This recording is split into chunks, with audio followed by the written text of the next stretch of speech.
Bom, pessoal, então aqui a gente passou para a página 49, tá? Que tá falando da reprodução dos plateumintos.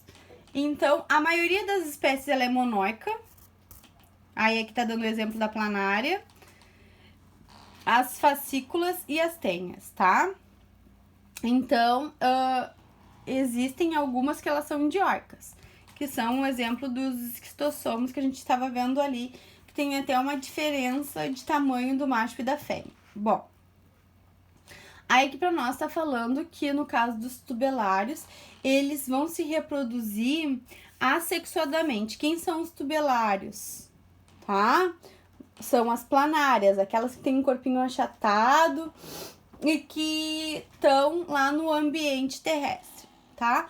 Então, como é que vai acontecer essa reprodução assexuada? Essa reprodução assexuada, ela ocorre um processo de laceração, tá? Que consiste numa fissão transversal do corpo. Aqui tá mostrando, ó.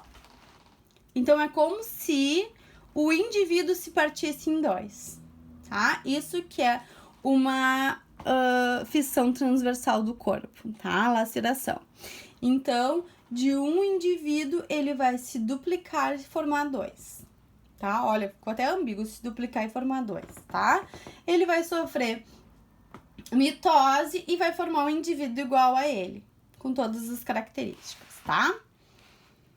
Bom, aí aqui tá falando que isso ocorre quando a planária movimenta a parte interior do corpo em um sentido e o posterior em outro ao se prender em algo. Então, é como se fosse um exemplo, tá? Não é igual, mas pra gente raciocinar. Quando a lagartixa perde o rabo e o rabo nasce de novo, tá? Que ela perde o rabo para se proteger. Então, é como se a planária tivesse um ambiente em que ela tá presa em algo e ela se rasga, tá? Falando assim bem simplificadamente, tá? Então, seria como se a planária tivesse rasgado e aí formado duas planárias, ok? Então, aqui tá falando que ela se movimenta e forma outra. Cada parte se regenera formando dois indivíduos. Então, é isso que a gente estava conversando, tá, pessoal? O processo sexuado da planária, então, dois indivíduos se aproximam e se unem, tá? Pelos poros genitais. Então, que fica na região ventral do corpo, a parte do ventre, a parte de baixo do corpo deles. Então, eles vão ter ali órgãos reprodutivos, cada um vai se fixar, os dois indivíduos vão se fixar, tá? Então, cada um dos animais vai introduzir o pênis no poro genital do outro. Como eles são monóicos, os dois têm os dois sexos, ok? Então, cada um vai colocar o seu pênis no órgão genital do outro e aí, a partir dali, eles vão fazer troca de espermatozoides, tá? E fecundar os óvulos, ok? Então, a gente vai ter uma fecundação cruzada e interna nesse caso, tá? Que nem acontece com as minhocas, ok? Então, a gente vai ter essa diferenciação aí na reprodução. Então, eles podem fazer reprodução assexuada por fissão binária quando eles estão em perigo e a reprodução sexuada, né, por união dos gametas. E aí, a gente tem uma fecundação dupla porque eles são monóicos. O zigoto, após a fecundação, é eliminado do corpo, tá? E envolto numa cápsula que contém nutrientes, como se fosse um ovo, ok? O embrião origina-se um organismo adulto que não passa por fase larval. Então, a gente vai ter um desenvolvimento direto desses indivíduos, tá?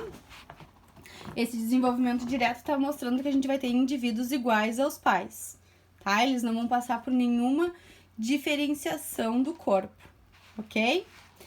Depois, a gente tem aqui os plateumintos, que são os parasitas. Eles vão ter uma reprodução sexuada, eles vão possuir sexos separados, como a gente já tinha visto, tá? Ó, sexos separados. Então, eles vão ter a troca de gametas. Apresentam um nítido dimorfismo sexual, que é as características sexuais são diferentes. Nós vimos ali na imagem que a fêmea é muito mais fina e muito maior que o macho, tá? Aí aqui tá falando, ou seja, diferença sendo acentuada na forma do sexo feminino e masculino. Então, eles vão fazer uma reprodução sexuada normal, tá? O macho vai introduzir o espermatozoide na fêmea, vai ter a formação do zigoto, que também são ovos que vão ser liberados no ambiente, que vão formar indivíduos iguais a eles, ok? As tênias. Então, as tênias, elas vão realizar uma autofecundação, tá? Elas são monóicas, então elas conseguem fazer isso, ok? E como elas são chamadas de solitárias, a gente não vai ter duas tênias juntas para se reproduzir. Então, elas vão sofrer autofecundação. Cada proglote, que é aquela partezinha do corpo que eu mostrei pra vocês que parece um anel, existe os órgãos sexuais feminino e masculino, tá? Então, cada uma daquelas ali vão ter os órgãos sexuais femininos e masculinos. E elas vão se reproduzir e formar os gametas. Como eu falei pra vocês, cada partezinha daquela vai ter ovos dentro. Então, toda vez que uma parte se desprender do corpo do indivíduo, vai levar ovos pro ambiente, tá? Aqui embaixo a gente fala das doenças causadas pelos plateumintos, tá? Então, a gente tem a esquistossomose, a teníase e a cistocircose, que são as principais, tá? Então, as tênias, assim como os esquistossomos, são parasitas digenéticos, ou seja, o que significa ser um parasita digenético? Completam o ciclo de vida em 2 hospedeiros. Eles vão ter um hospedeiro intermediário e um hospedeiro definitivo, tá? Geralmente no hospedeiro intermediário eles não vão afetar, tá? O hospedeiro intermediário é só uma forma de chegar ao teu hospedeiro definitivo. Esses animais, esses parasitas que têm um hospedeiro intermediário e um hospedeiro definitivo são chamados de parasitas digenéticos. E aí a gente tem, aí aqui fala que o hospedeiro intermediário apresenta a fase larval e o definitivo a fase adulta. Então quer dizer que ele não vai fazer mal ao hospedeiro intermediário, tá? Quando a gente tem um parasita que completa o ciclo em apenas um hospedeiro, ele não vai ter um hospedeiro intermediário, a gente chama ele de monogenético, tá? Então, são aqueles, ó, aqui, ó, monogenético, tá? Então, são aqueles que eles vão ter apenas um parasita, apenas um hospedeiro, que é o definitivo sempre, tá? E aí, aqui eles deram um exemplo, tá, do plateuminto Gyrodactylus, tá? Que ele vai parasitar peixes em água doce. E aí, ali, ele é o parasita do peixe, tá? Ele não vai sair do peixe para parasitar outro indivíduo. Aqui embaixo tá começando a falar sobre a esquistossomose para nós. Então, ela é uma verminose, tá? Causada pelos plateumintos, tá? Do gênero Scistossoma, ok? Eles são mais comuns no Brasil, então a gente tem uma quantidade grande no Brasil. E a espécie que é mais comum aqui no Brasil é chamada de Esquistossoma mansoni, tá? Que aí fala que é um verme trematóide que se hospeda dentro do sistema porta-hepático. Então, lá no intestino, fígado e baço do indivíduo, tá? Então, a gente pode encontrar animais, né, parasitas no intestino, fígado e baço do seu hospedeiro, ok? Aí, a gente vai lá para a página 50.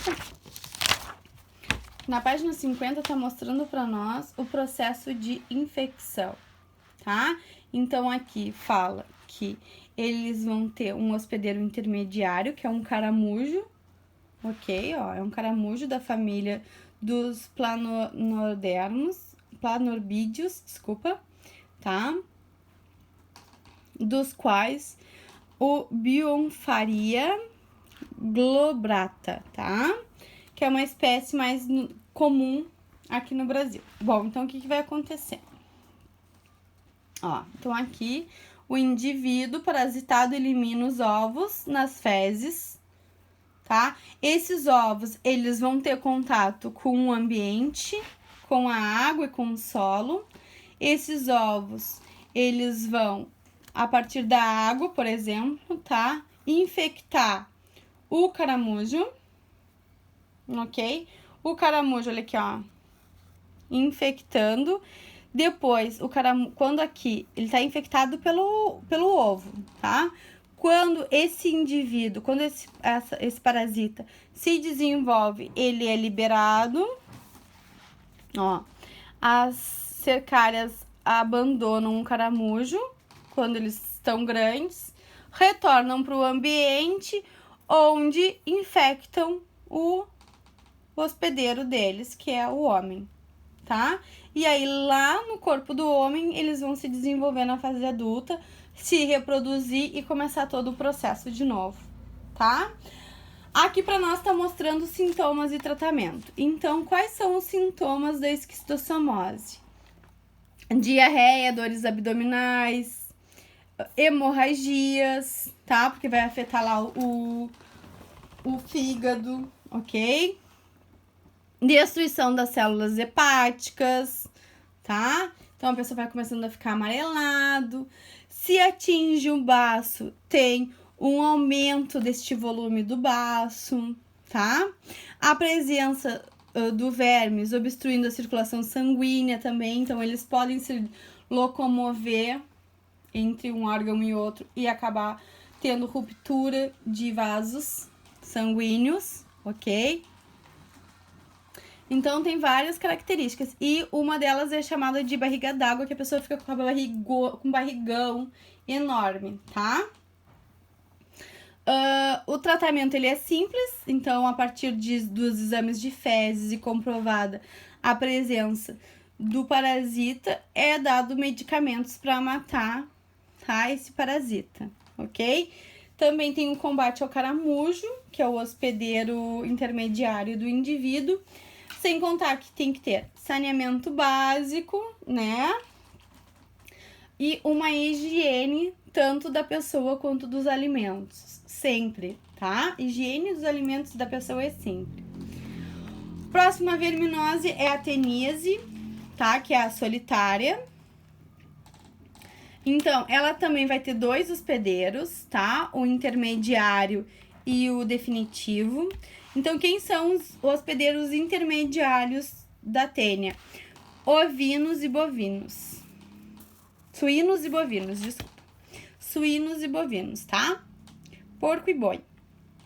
Então, ela, na ingestão da carne mal passada e com cistos dessa verminose, ela vai entrar no corpo do seu hospedeiro definitivo, que é o homem.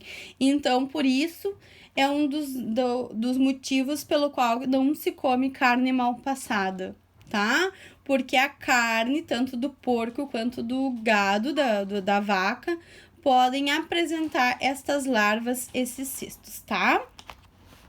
Então, quando ela apresenta a larva, se a gente come, ele vai se fixar lá no nosso organismo e vai formar, então, essa verminose.